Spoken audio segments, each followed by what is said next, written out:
Aquí en Neo TV, a esta hora presentamos El Testimonial, comunicación profesional para el análisis y debate. Saludos amigos del Ecuador y del resto del mundo, bienvenidos a El Testimonial. Nuestro invitado de hoy es Henry Llanes Suárez. Henry es vicepresidente de la Asociación de Afiliados, Jubilados y Pensionistas del IES de Pichincha.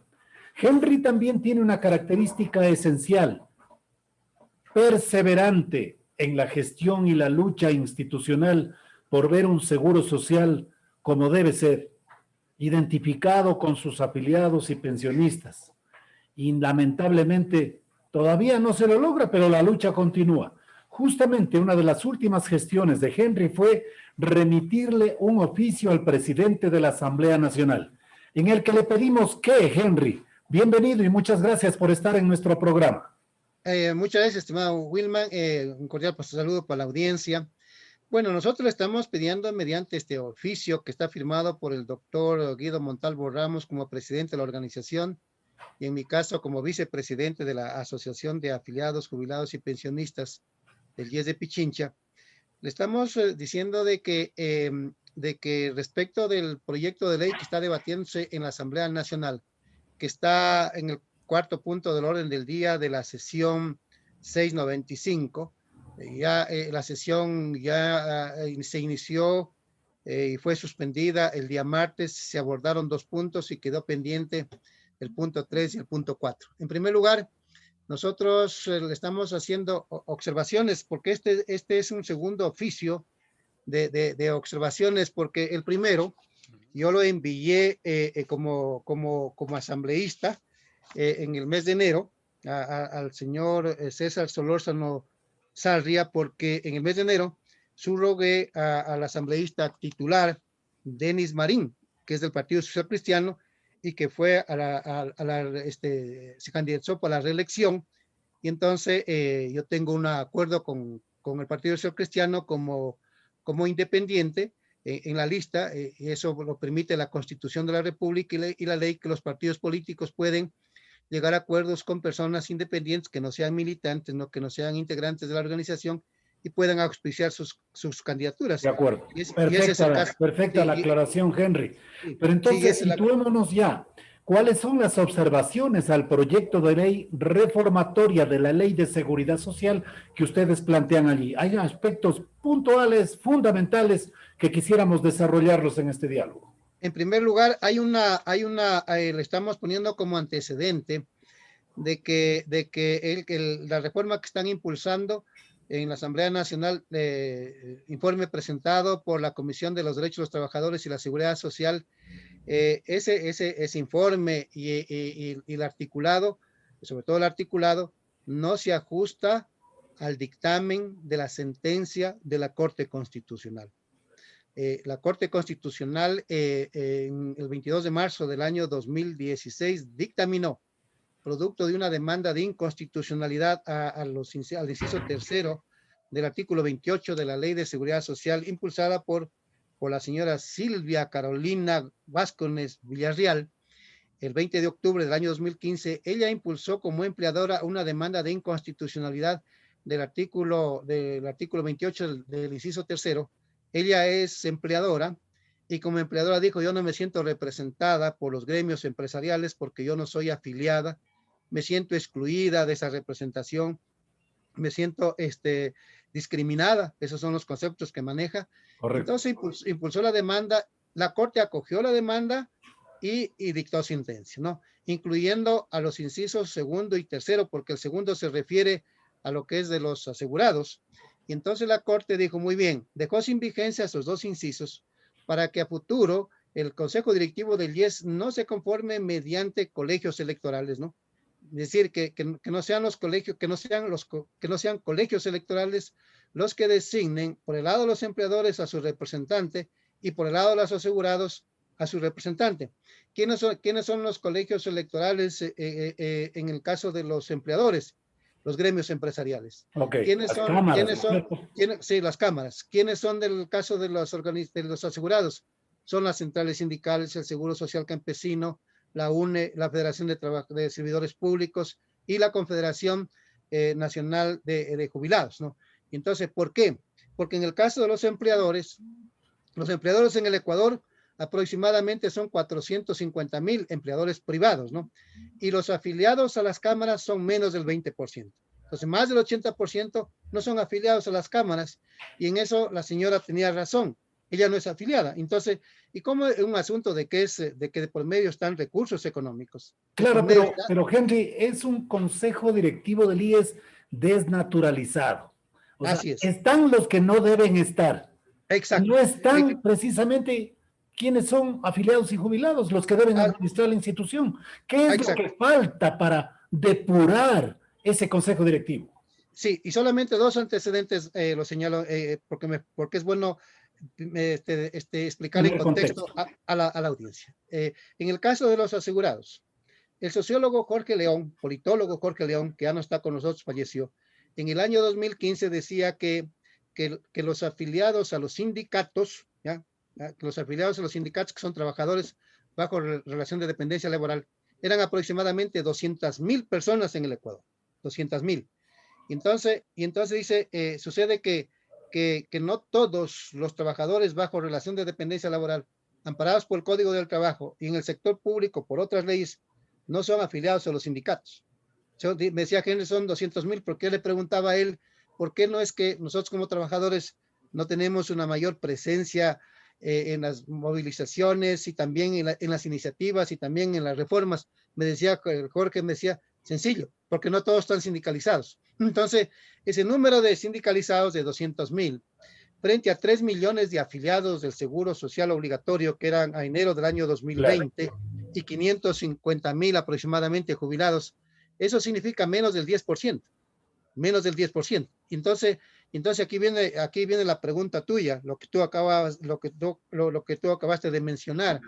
No está desnaturalizado y allí no están los que deben estar. Entonces, para que estén los que deben estar, nosotros le estamos proponiendo en esta comunicación de que deben ser los representantes de los asegurados y de los empleadores elegidos mediante padrón, mediante el concepto de la elección universal, secreta y directa. Ok, entonces empleadores, jubilados y afiliados, así serían, afiliados, los tres, sí, nada más. Así es. Entonces, ¿cómo sería el mecanismo? El mecanismo sería de que en este caso son los afiliados bajo relación de dependencia laboral, son los que sostienen las prestaciones del Seguro Social. Son los que sostienen el pago de la pensión jubilar, bajo este concepto de la solidaridad intergeneracional.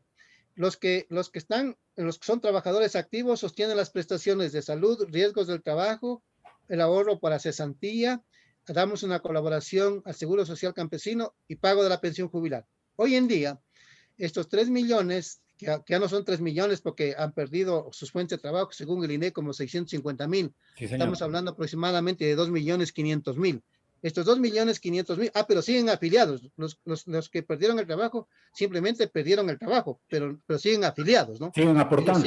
Sí, siguen afiliados. Así no aporten, pero son afiliados, ¿no? Y entonces sucede que ellos son los que sostienen las prestaciones y el pago de la pensión jubilar de los 550,000. Estos 550,000, cuando fueron afiliados activos años 80, años 90 y la primera década del presente siglo, son los que sostuvieron en cambio las prestaciones de esas décadas, de esas 3 décadas que menciona, incluido el pago de pensiones. Entonces allí lo que funciona, el concepto de la solidaridad intergeneracional, claro. Esa es una de las características fundamentales que tiene el Seguro Social ecuatoriano. Pero entonces, ¿no? Henry, debe salir el Estado como tal de la administración de la institución. Exacto, porque nosotros estamos diciendo que entonces, por el número de afiliados y porque son los que sostienen al Seguro Social Obligatorio, se deben elegir a 2 principales con sus respectivos alternos. ¿Quiénes lo deben elegir? Toda la comunidad de afiliados al Seguro Social Obligatorio de los trabajadores bajo relación de dependencia laboral, y hay más o menos unos 180,000 afiliados por cuenta propia, ¿no? Por voluntad propia, ¿no? Okay. Que pagan ellos casi $100 para tener acceso a las prestaciones del seguro, salud y pago de la pensión. Y luego, nosotros decimos que en el caso de los jubilados, que son los que aportaron años 80, años 90 y esta década del presente siglo, sean, en cambio, ellos elijan a uno, a un principal y un alterno, con lo cual habrían tres. Un cuarto que lo elijan los empleadores mediante el mismo sistema, acogiendo la demanda de la señora Silvia Carolina Vázquez Villarreal, acogiendo esa demanda y que hay sentencia. También los empleadores, los 450,000, elijan al principal y al alterno mediante elección directa, secreta y directa. Okay. El Estado tiene 3,500 empleadores. Muy bien. Entonces, que sea el Ministerio del Trabajo como encargado del manejo de la política laboral del Estado quien elija, quien designe al representante de los empleadores del sector público para que integre el consejo directivo del IES. Entonces, habrían 5, y con lo cual tendríamos 3 los afiliados que serían los que protejan a nuestros aportes y que protejan a nuestras prestaciones y sean los que impulsen las reformas estructurales que hay que hacer del Seguro Social. En ese sentido, Henry, es la propuesta que estamos haciendo a la Asamblea Nacional. Es importante. El tema está en la Asamblea, en la agenda de los legisladores. Sí. Precisamente para darle esta nueva integración al Consejo Directivo del IES. Así es. Porque hasta la fecha no ha pasado absolutamente nada. Han ignorado. ¿Por qué? Porque hay intereses, porque hay afanes de bloquear esa posibilidad de transparentar la integración del Consejo Directivo del IES. ¿Qué apreciación tiene usted, Henry, precisamente por estar en el hemiciclo parlamentario? Hay muchos intereses, ¿no? Tómense en cuenta que el Seguro Social, por ejemplo, para el año 2020, definió un presupuesto de 8.900 millones de dólares. Esos 8.900 millones de dólares vienen en gran parte por los aportes de los afiliados y un segundo rubro viene por los rendimientos financieros de esos aportes que se invierten en bonos, que se invierten en actividades de la bolsa de valores, en fin, ¿no? Entonces son rendimientos financieros, ¿no? Okay. Entonces, ese presupuesto, como digo, ascendió a 8.900 millones de dólares. Con ese presupuesto de 8.900 millones de dólares se compran medicamentos, se compra equipamiento médico, se construye edificaciones, ¿no? Etcétera. Entonces, es un flujo de dinero muy grande y para ciertos sectores eso es muy atractivo para el gobierno. Por ejemplo, el gobierno no lo quiere soltar y lo viene manejando violando la Constitución de la República, porque el artículo 372 de la Constitución de la República le dice, mira, la Constitución le dice al gobierno, al Estado, mira, los recursos del seguro social obligatorio o seguro universal obligatorio no son del fisco. Así le dice de claro. Y dice, y ninguna institución del Estado debe intervenir en el manejo de los fondos y reservas, claro, ni menoscabar el patrimonio. Pero lo han venido haciendo. Ya, entonces el gobierno se la pasa por alto, sí, esta disposición constitucional. Otra cosa, Henry. El Estado le debe 7.060 millones de dólares de deuda acumulada desde el año 2012 al IES. ¿Cómo le cobramos? ¿Cómo le cobramos? Claro, y las finanzas del Estado desde el año 2019 y todo el 2020 vienen con saldo en rojo.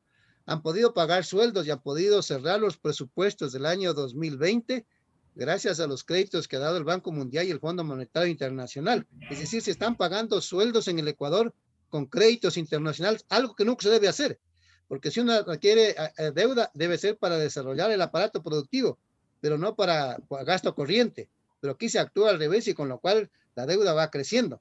Nosotros le estamos diciendo al gobierno que tiene que modificar la política petrolera, tiene que modificar la política de explotación minera, tiene que modificar el manejo de las telecomunicaciones, sobre todo el mercado de la telefonía celular. ¿Por qué? Porque el artículo 408 de la Constitución de la República y el 316 de la misma Constitución dice que el Estado debe ser el mayor accionista en la explotación de los recursos naturales no renovables. Y sucede que en el sector minero no se da así. Por ejemplo, en la explotación de Mirador, la explotación del cobre, de la plata y del oro de Mirador, por parte de Ecuacorriente, de la empresa china, en el año 2020 se calculó que se iba a llevar 150,000 toneladas de concentrado. Ya, todos los metales mezclados con la tierra, con la tierra que que surge que se le explota del subsuelo, ¿ya? 150.000 toneladas. Ya en la ley han puesto, en esa ley de explotación minera, en el gobierno de Correa, han puesto de que el Estado solo reciba impuestos. Y entonces se calcula que hasta el año 2049 de Mirador se va a explotar aproximadamente 36.000 millones de dólares.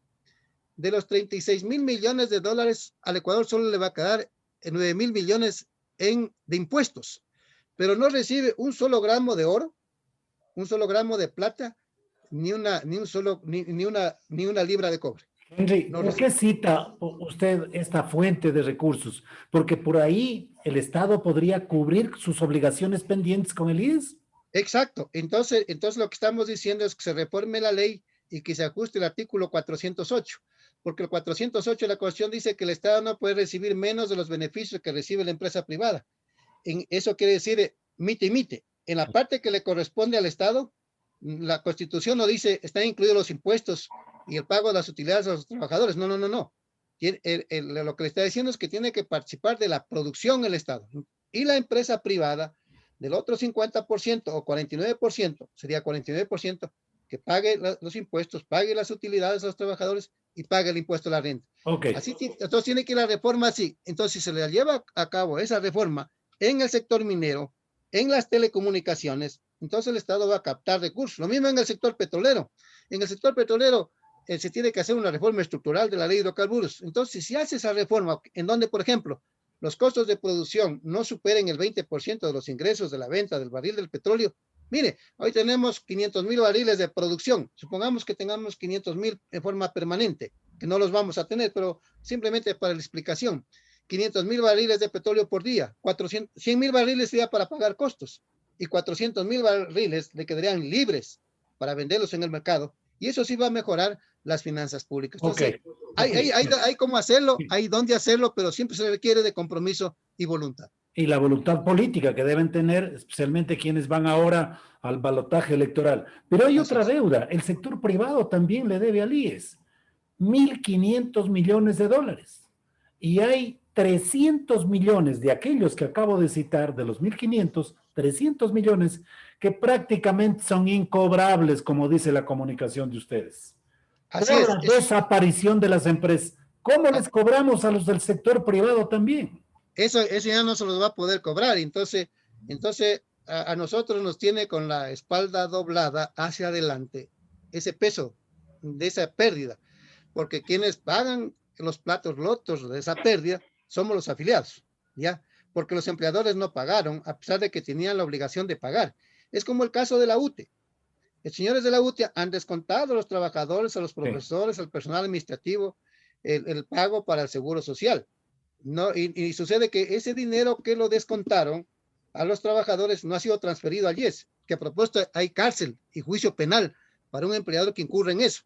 Yo no sé si el señor de la UTE, este rector, no sé si es el actual o el anterior, pero estos señores no pueden ser tan sinvergüenzas, no pueden manejar una entidad educativa donde deba dar el ejemplo, donde debe dar ejemplo de la ética, de la moral, de las buenas costumbres de una persona formada integralmente, sean ellos los que cumplan. Entonces ellos no les da fuerza moral y ética para pararse frente a los profesores y a los alumnos a exigir que cumplan con la ética y con la moral y que sean buenos profesionales los que están formándose en la UTE.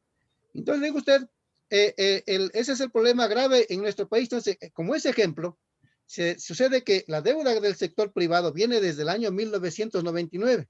El señor Guate dice que le debían a julio del año 2020 1.500 millones de dólares, ¿no?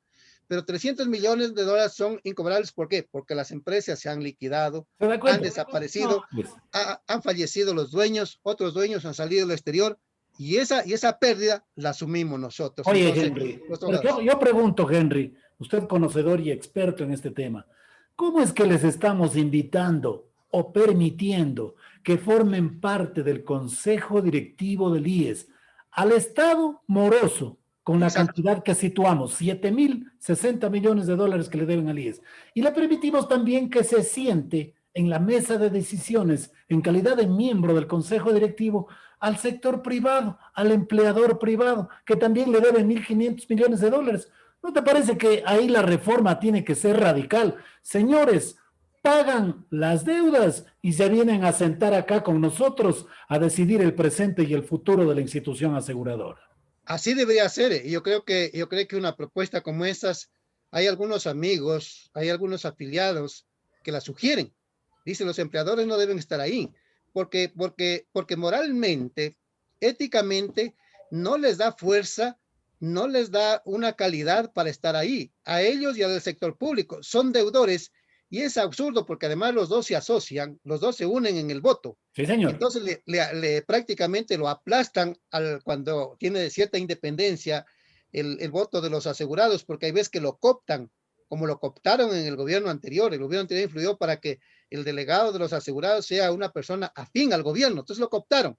Y entonces, pero si él actuara solo, frente a dos votos no puede hacer nada. Entonces, todo el manejo institucional del Seguro Social, llámese hospitales y llámese todo lo que son las estructuras administrativas del Seguro Social en el Ecuador, la manejan los dos morosos, el moroso del Estado y el moroso del sector privado. Están manejando plata ajena que no les corresponde. Exacto, Henry. Entonces vamos a la reforma radical. Vamos a la reforma definitiva, porque de la que estamos platicando hoy, realmente volvemos al mismo círculo vicioso, Henry. Sí, yo le estoy poniendo las manos a Dios. Ya, que pase la pandemia, que nos vacunemos. Querido amigo, vamos a salir a la calle para impulsar más bien una consulta a los afiliados y a los jubilados del Seguro Social Obligatorio, a efectos de que a través de la consulta se impulse la reforma a la ley de la seguridad social y no pase por la asamblea. Sino que los afiliados y los jubilados se conviertan en legisladores, ¿no? Entonces nosotros, si hacemos eso, prácticamente nos quitamos de encima a ese manejo de intereses, ¿no? Que tiene el Estado y que tiene el sector empleador en manejo de los recursos que no les corresponde. El empleador dice, yo aporto. Tú aportas, empleador, primero históricamente de acuerdo a un pacto social, al contrato social que surgió en el Seguro Social a fines del año 2019. Por eso aportas tú. Pero esa plata que tú aportas, cuando aportas al Seguro Social, ya no es tuya. Ese dinero que tú aportas al Seguro Social por disposición de ley es del trabajador. Estamos hablando de un 20.6% de la remuneración para que la audiencia conozca. Sí, señor. En el sector privado, el empleador aporta el 11.5% de la remuneración por obligación de ley.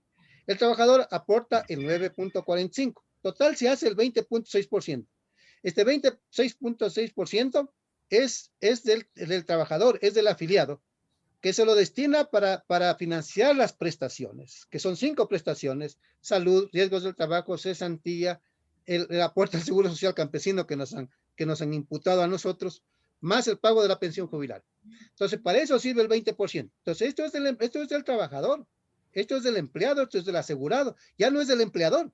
Ya como le digo, lo aporta el empleador por condiciones históricas y también porque está en la ley. Porque caso contrario, si lo aportaría en forma total el trabajador, el empleador tendría que incrementar los sueldos nomás. Tendría que incrementar el sueldo en la proporción de lo que le toca al trabajador aportar. Sí, y Henry, otro punto fundamental que también hay que ir a la raíz del problema y a la raíz de la solución, y es que confundimos lo que es el principio de solidaridad con el afán de filantropía, de financiamiento, de mendicidad, de buenas gentes. Es decir, ampliamos la cobertura de salud, tanto para el Seguro Social Campesino como para los hijos de los afiliados, sin los suficientes recursos, sin la suficiente contraparte. O sea, tenemos que ser solidarios, pero no filantrópicos, ni con el Seguro Social Campesino, ni con los hijos menores de edad de los afiliados. Tiene que haber una contraparte. Así es, y allí se han creado prestaciones violando la Constitución de la República, porque el 369 de la Constitución de la República le dice al Seguro Social, el Seguro Social le dice al empleador, tanto público como privado, y le dice al Estado, si tú vas a crear una prestación, tiene que estar debidamente financiado. Si no tienes el debido financiamiento, no tienes que crear la prestación. Pero aquí sucede que en el gobierno de Correa se creó la prestación para los hijos de los afiliados, sin ningún costo hasta la edad de los 18 años. Hasta el año 2001 había la prestación hasta los 6 años de edad, y que era correcto, y que además es producto de un cálculo actuarial, pero no era para la cónyuge. Pero en el gobierno de Correa también le ampliaron a la cónyuge. ¿Por qué le ampliaron a la cónyuge y por qué le ampliaron a los hijos de afiliados hasta los 18 años? Porque a partir de los 16 años los jóvenes ya votan. Entonces, el Seguro Social se lo ha manejado en función de una clientela electoral.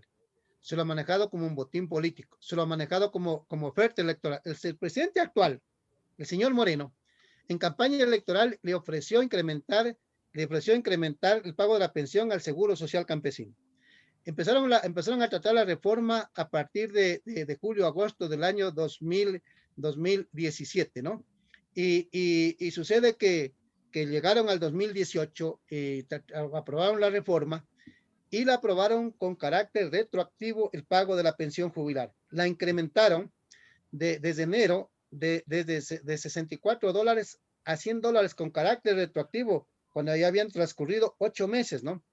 Entonces, el señor Guate dice lo siguiente. Dice, mire, los ingresos del Seguro Social Campesino, que son $2.34, una cosa de esas, ¿no?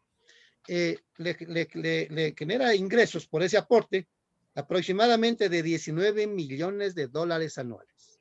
Ok. 19 millones. Pero el costo para sostener el Seguro Social Campesino es de $400 millones. Claro, entonces no se contrapone, hay un problema de presupuestario técnico terriblemente terrible. afectativo. Entonces, sí, yo tengo un informe de la Dirección Financiera del IES. Yo tengo un informe en donde la subdirectora financiera del IES dice: el gobierno no ha dado sus aportes para pagar la atención médica y la pensión jubilar del Seguro Social Campesino.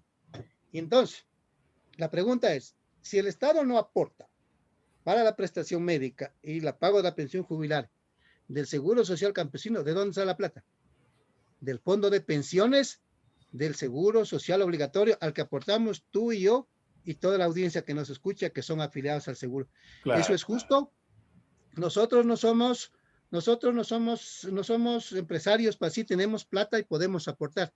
Nosotros vivimos de un sueldo que es limitado. Y si nosotros entregamos de nuestro aporte a otra prestación, las vamos a desfinanciar a los fondos, como efectivamente están desfinanciados. Aquí tengo la comunicación de la Superintendencia de Bancos del 22 de julio del año 2020, firmado por la señora Ruda Regui Solano, Superintendente de Bancos. Mira lo que dice. El seguro de invalidez, vejez y muerte para el periodo enero-diciembre del 2020 estima ingresos en $3.012 millones, que resultan insuficientes para cubrir los egresos proyectados de $4.832 millones. Claro. Debiendo recurrir a los recursos de inversión en el BIES por $943 millones. Entonces, aquí hay un déficit en el fondo para el año 2020. Ya se produjo un déficit del fondo de pensiones de $943 millones, una cifra enorme. Entonces, ¿de dónde hay que sacar? Del ahorro del fondo de pensiones. Y entonces, para el caso del fondo de salud, solamente menciono las cifras. Por favor. El costo para sostener el fondo de salud de $2.093 millones, pero el ingreso del fondo de salud se calculó para el año 2020 en $1.520 millones, un déficit de $469 millones. ¿De dónde salió esos 469? Del fondo del ahorro del fondo de pensiones. La pregunta es, cuando se acabe el dinero del ahorro del fondo de pensiones, chao Seguro Social. Henry, muchas gracias. Tu gentileza, estamos siempre prestos para examinar este tipo de temas, para orientar de la mejor manera, para mejorar contenidos y entendimiento respecto de la crisis del IES, pero yo insisto de que realmente hay que ir a lo radical, hay que ir al cambio profundo, porque este tipo de reformas nada más es un maquillaje para que este efecto cíclico de empleadores y Estado siga perjudicándole al afiliado y al jubilado del Instituto Ecuatoriano de Seguridad Social. Ha sido Henry Llanes Suárez, vicepresidente de la Asociación de Afiliados jubilados y pensionistas del IES de Pichincha aquí en el testimonial. Muchas gracias, Henry. Muchas gracias, estimado Wilman, y siempre las órdenes. Estoy de acuerdo contigo que hay que ir a una reforma profunda y esa la debemos hacer nosotros mediante consulta, de manera directa, convirtiéndole a los afiliados jubilados en legisladores directos para impulsar esa reforma. Gracias, mi querido Wilman, muy amable. Muchas gracias, Henry. La mejor de las suertes. Gracias, buen día. Hemos presentado el testimonial Transparencia de la Verdad. De lunes a viernes desde las 18:30.